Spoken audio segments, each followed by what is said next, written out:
Hi, my name's Danielle Stein-Fairhurst, and what I'd like to take you through today is how to build a rolling forecast model. Now, I know there's lots of fancy software out there that will do it for you, but I'm going to show you a method just using plain old standard Excel formulas and maybe just a little bit of formatting. So it's going to look like this when we've finished it. So it's just going to be a chart so we can see our actual and our forecast.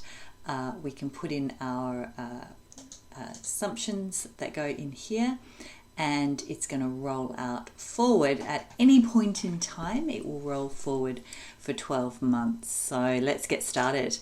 So I've set it up for you like this. So we've got our start date here. So our start date is based on this number here, and then everything rolls forward from there. So we say a current month plus 365. We've also set this up with actual and budget. So I've used some if to say if it's less than or equal to the current month, give me actual, otherwise budget. And I've also used some flags here. So flags are a pretty common method in modeling for working out whether something falls within the forecast period or not. So at the top here, we've got our budget. Then we've got our actual.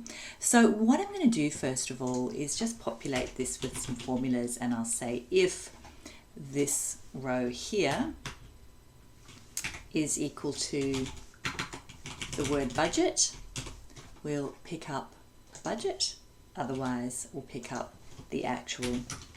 There we go. So we'll copy that across. So that creates a block of formulas like that. So we can see that it will automatically pick up either the actual or the budget.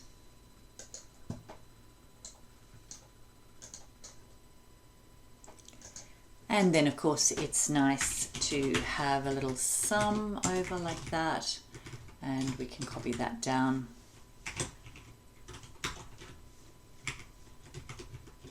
There we go. All right. So the next thing that we need to do is we want to use our historical data. Now, you might use some drivers. Sometimes we have a different driver for every single line item. In this case, we are going to use the forecast. We're going to use some regression to look at the historical data and then use that to forecast going forward. So we're going to use the last couple of months of data. So I'm going to start from here because obviously you can't, it's quite hard to forecast when you don't have any history. So I'm going to use that, those two numbers there to create a forecast that goes out over the next year or so. But before we do that, I might just go back and talk about the forecast function. So, you know, if you've got some data that looks like this, we can go in and create a line chart. Now, if I were to look at that, create a linear trend, you can see exactly what the forecast is going to look like, and I can do that by dragging it down. But a much better way to do that would be to use a forecast function. So forecast will basically forecast our numbers directly along that trend line. So the x-axis will be July, the known y's will be the history, and the known x's are the corresponding points on the x-axis. So I can just copy that down like that. So that gives us a formula that will forecast along the linear trend, which is fine. Alternatively, that's kind of that method has been around in Excel for a long time. There is another way of doing that, and that is just to use a forecast sheet. This is a relatively new addition to Excel, and that formula there you can use, which is you can just use it as a forecast.ets, which will take into account the seasonality of the historical data. So I probably prefer to use that formula, the forecast.ets. So that's going to take into account some of the seasonality. So rather than just forecasting along a linear trend. So I'm going to go in here and use a forecast.ets. I find it easier to use the dialog box.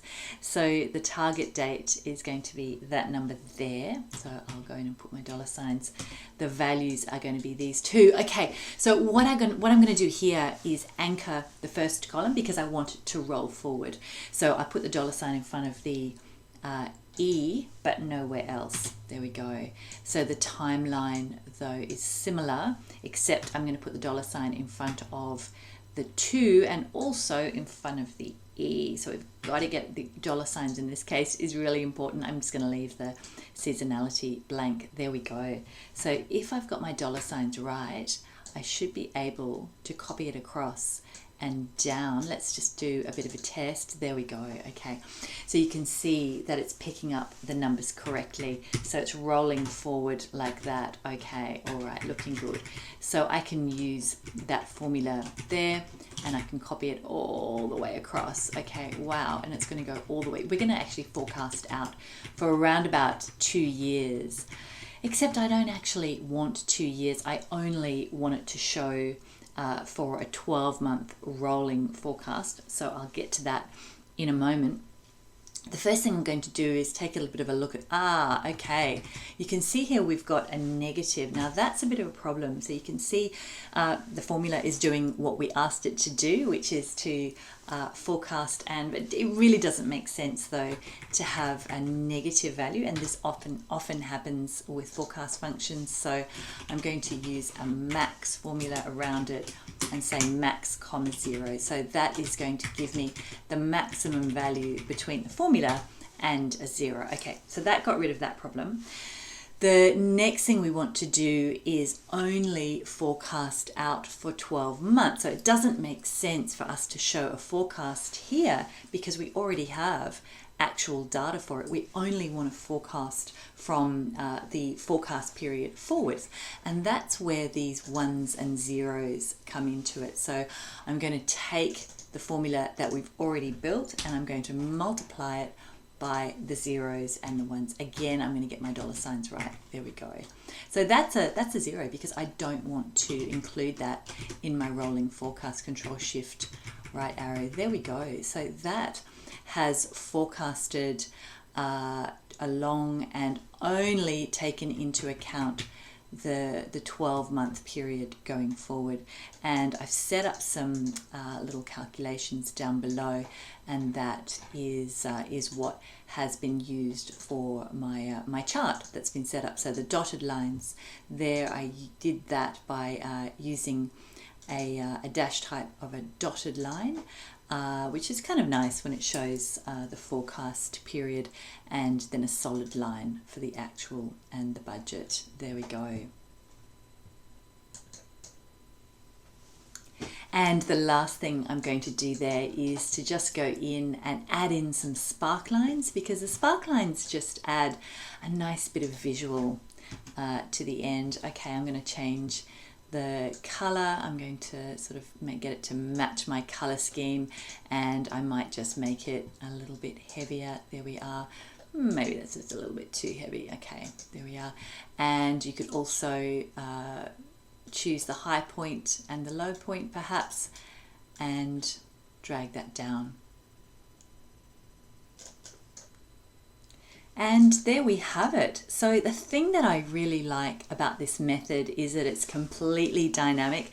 So next year or next month, even when you come along and you want to make a change, so if you want to change the current month, you would say I'm looking at the 3rd, and you'll see that that everything will flow through. And then if I were to add in some data for my actual, everything will flow through beautifully.